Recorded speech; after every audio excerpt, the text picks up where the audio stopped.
Hello दोस्तों, स्वागत है आपका आज के इस वीडियो में। आज के इस वीडियो में हम आपके लिए लेकर आए हैं क्लास 10th का हिंदी का बोर्ड का पेपर जो 2023 में आने वाला है। तो इस वीडियो को शुरू से लेकर लास्ट तक जरूर देखिएगा। चलिए शुरू करते हैं। पहला क्वेश्चन है, निम्न में से एक कथन सत्य है, उसे पहचान कीजिए। तो इसमें पहला ऑप्शन है उपेंद्र नाथ अश्क प्रसिद्ध कहानी लेखक हैं। दूसरा है नदी प्यासी थी धर्मवीर भारती का नाटक है। तीसरा है डॉक्टर राजेंद्र प्रसाद एकांकीकार थे। चौथा है याभा जयशंकर प्रसाद की कहानी है। तो ऑप्शन बी इसका राइट आंसर हो जाएगा, नदी प्यासी थी धर्मवीर भारती का एक नाटक है। अगला प्रश्न है, निम्नलिखित में से जीवनी है। तो कलम का सिपाही जो है वो एक जीवनी है। ऑप्शन सी राइट आंसर हो जाएगा। अगला प्रश्न है, जहाज का पंछी किसकी कृति है। तो जहाज का पंछी है इलाचंद जोशी जी की कृति है। अगला प्रश्न है, स्कंदगुप्त किस विधा की रचना है।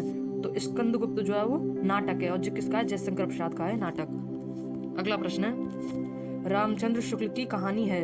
तो रामचंद्र शुक्ल ने जो कहानी लिखी थी वो लिखी थी 11 वर्ष का समय। ऑप्शन सी राइट आंसर हो जाएगा। अगला प्रश्न है, रासो ग्रंथों की भाषा है।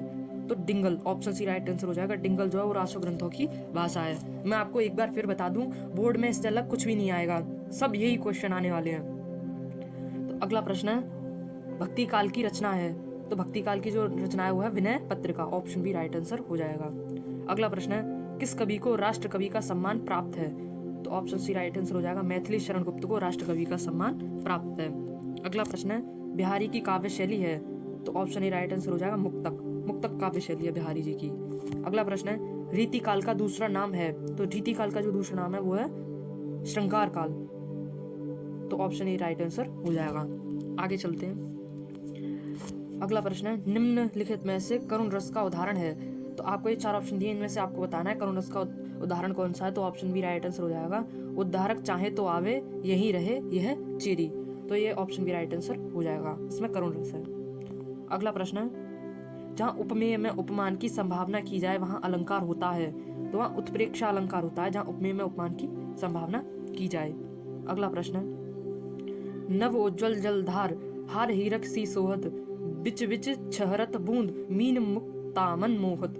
उपयुक्त पंक्तियों में छंद बताना, आपको कौन सा छंद है। तो ऑप्शन बी राइट आंसर हो जाएगा, रोला है। आप इसको पता कर सकते हैं, आपको बस इसमें मात्राएं लगा के देखनी है। गुरुपद लघुपद आपने सीखे होंगे, वो लगाना है। तो इसमें 24 आएंगी जो किस में होती है, रोला में होती है। तो ऑप्शन बी राइट आंसर हो जाएगा। अगला प्रश्न है, शब्दों के अंत में लगने वाले शब्दांश को कहते हैं प्रत्यय। जो शब्दों के अंत में लगते हैं जैसे आई, हट आदि। अगला प्रश्न है, 10 या 15 में समास होगा। तो 10 या 15 में द्वंद्व समास होगा। अगला प्रश्न है, अनंत शब्द में कौन सा उपसर्ग है। तो अनंत शब्द में अन जो है वो उपसर्ग है। अन प्लस अंत, अनंत ऐसे बना है ये। मैं आपको फिर बता दूं, इस वीडियो को शुरू से लेकर लास्ट तक आपको देखना है। अगर आपको ये वीडियो अच्छा लग रहा है तो इस वीडियो को लाइक करें और हमारे चैनल को सब्सक्राइब जरूर करें। आगे चलते हैं। अत्याधिक का संधि विच्छेद होगा। तो अत्याधिक का संधि विच्छेद होगा अति प्लस अधिक। या फिर आपको इसमें संधि पूछता तो वो होती यण संधि। कौन सी होती, यण संधि। आपके सिलेबस में बस यही है, तो आपको यही याद रखनी है। आगे चलते हैं। अगला प्रश्न है, नदीसु किस विभक्ति का एक एवं वचन का रूप है। नदीसु, अगर आपने नदी के धातु रूप याद करे होंगे तो आप इसे कर सकते हैं। मैं आपको बता देता हूँ, ये सप्तमी विभक्ति का बहुवचन रूप है। ऑप्शन ए इसका राइट आंसर हो जाएगा। अगला प्रश्न है, पठतु शब्द पठ धातु के किस लकार का रूप है। तो पठतु जो शब्द है वो लोट लकार का जो रूप है। आगे चलते हैं। शिकारी का व्राण बाण, ये गलत लिखा है, इसमें मिसप्रिंट है। बाण हिरण को लगा, रेखांकित शब्द का पर्यायवाची है। तो इसमें आपको रेखांकित करना, वो बोर्ड वाला भूल गया है। आपको यहाँ पे ये बाण इसमें से पूछा है, इसका पर्यायवाची बाण का यहाँ पे मिलेगा आपको। तो ये ऑप्शन इसका राइट आंसर हो जाएगा, शर। इसी के साथ आपके OMR खत्म होते हैं। हम चलते हैं 50 नंबर वाले पोर्शन की तरफ। इसमें पहले आपको एक गद्यांश पर आधारित कुछ प्रश्न मिलेंगे और ये गद्यांश मिलेगा। आपको ये गद्यांश याद रखना है क्योंकि यही आपको 2023 के बोर्ड में मिलेगा। मैं फिर से आपको बता दूं, ये बोर्ड का ही पेपर है। आप इसको देख सकते हैं। ये हमारा सौभाग्य रहा है कि हमने ऐसे ही मूर्त को अपने बीच चलते फिरते देखा है। आप इसको यहाँ से स्क्रीनशॉट ले लीजिए। ये डॉक्टर राजेंद्र प्रसाद के चैप्टर में से लिया गया है। आप देख सकते हैं, इसमें कुछ क्वेश्चन भी पूछेंगे। रेखांकित अंश की व्याख्या, ये 3 क्वेश्चन आएंगे। गद्यांश का संदर्भ, व्याख्या और लेखन गद्यांश में क्या संदर्भ दिया है। और इसको आपको अथवा में एक और मिलेगा। इसके अथवा में आपको वो नहीं आ रहा तो ये, और एक ये मिलेगा, कुसंग का ज्वर सबसे भयानक होता है। और ये कुसंग वाला तो जरूरी मिलेगा। इसके भी 3 क्वेश्चन दिए हैं आपको। उपयुक्त गद्यांश का संदर्भ, रेखांकित अंश की व्याख्या और कुसंग का व्यक्ति के जीवन पर क्या प्रभाव पड़ता है। आपको इसमें भी 3 क्वेश्चन दिए हैं। अब ये जो व्याख्याएं हैं ये आपको 3 नंबर के, ये 2 नंबर के क्वेश्चन है। आपको इसमें 3 क्वेश्चन मिलेंगे तो 6 नंबर की पूरी व्याख्या आएगी। आगे चलते हैं। फिर आपको एक पद्य में से मिलेगा। पद्य में से है निर्गुण कौन देश को वासी, मधुकर कही समझाएं। ये पूरा है, ये सूरदास के में से लिया गया है। इसमें भी आपको संदर्भ, व्याख्या और एक क्वेश्चन मिलेगा। ये भी 6 नंबर का है। आगे चलते हैं। इसके अथवा में भी एक आएगा आपके लिए, पद्य में भी 2 आएंगे जिनमें से एक करना है। यह है अतुलनीय जिनके प्रताप का साक्षी है प्रत्यक्ष दिवाकर। ये रामनरेश त्रिपाठी वाले चैप्टर में से लिया गया है। इसमें भी 3 क्वेश्चन है। आगे चलते हैं। अब आएगा आपको संस्कृत में संदर्भ सहित व्याख्या करने के लिए आएगा आपको। तो संस्कृत वाला यह मानव जीवन से संस्करणम संस्कृति, तो ये भारतीय संस्कृति वाले चैप्टर में से लिया गया। आप स्क्रीनशॉट ले लीजिए इसको, मैं आपको बता रहा हूँ। मानव संस्कृति वाला चैप्टर बहुत ही ज़्यादा इंपॉर्टेंट है। आपको इसके भी अथवा में एक और मिलेगा। चॉइस बहुत है हिंदी के पेपर में।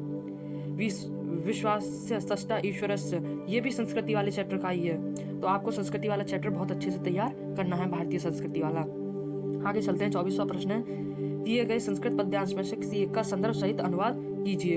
आपको ये 2 दोहे दे रखे हैं, श्लोक जिनको आप कह सकते हैं, उनको आपको संदर्भ सहित हिंदी में अनुवाद करना है। तो ये दोनों ही अगर आपने पढ़ेंगे तो आप देख सकते हैं ये वीर वीरेण पूज्यते वाले चैप्टर में से लिए गए हैं। और उसमें एक और है, वो वीर वीरेण वाला जो श्लोक है वो आपको ये तीनों बहुत अच्छे तरीके से तैयार करने हैं। ये दोनों आ चुके हैं। आप इनका स्क्रीनशॉट ले लीजिए और इनके अर्थ आप देख सकते हैं।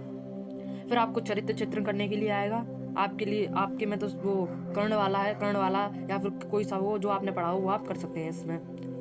फिर आपके लिए जीवन परिचय है। जीवन परिचय में आपको भगवत शरण उपाध्याय और डॉक्टर राजेंद्र प्रसाद, इसमें 2 ही हैं, 3 भी आ सकते हैं। इसमें 2 हैं, 3 भी आ सकते हैं। हर एक सेट में अलग अलग चॉइसेस दी गई हैं। मेरे पास सिर्फ एक ही सेट है, मैं एक ही सेट लेकर आया हूँ बड़ी मुश्किल से, तो ये 2।